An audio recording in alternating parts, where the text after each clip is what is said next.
நம் ஆண்டவர் இயேசு கிறிஸ்துவின் நாமத்தினால் மகிழ்ச்சியும் சமாதானமும் நம் அனைவரோடும் இருப்பதாக. நீதிமொழிகள் 3:1-8 முடிய.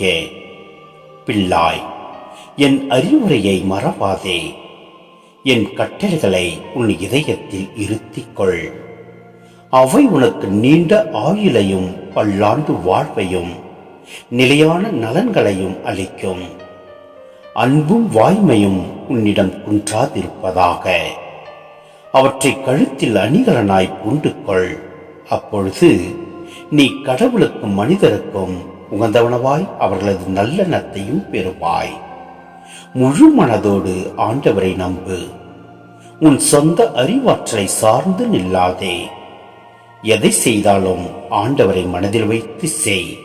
அப்பொழுது அவர் உன் பாதைகளை செம்மையாக்குவார். உன்னை நீ ஒரு நாணி என்று எண்ணிக்கொள்ளாதே. ஆண்டவருக்கு அஞ்சி தீமையை அறவே விலக்கு. அப்பொழுது உன் உடல் நலம் பெறும், உன் எலும்புகள் உரம் பெறும். சிந்தனை: நீண்ட ஆயுள் என்பது நேர்மையாக நடப்போருக்கு கிடைக்கும் வெகுமதி, மனிதருக்கு கிடைக்கும் ஓர் ஆசை. இந்த கருத்து நீதிமொழி நூலில் அடிக்கடி வருவதை பார்க்க முடிகிறது.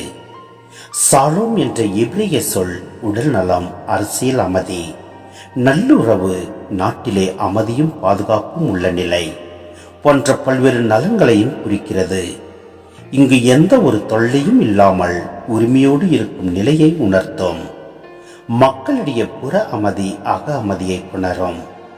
முதல் பத்தி நாணத்திற்கு அழைத்துச் செல்லும் மனப்பான்மையை விளக்குகிறது. அவை தாழ்மை, கடவுளின் விருப்பத்திற்காக தியாகம் செய்யும் மனநிலை.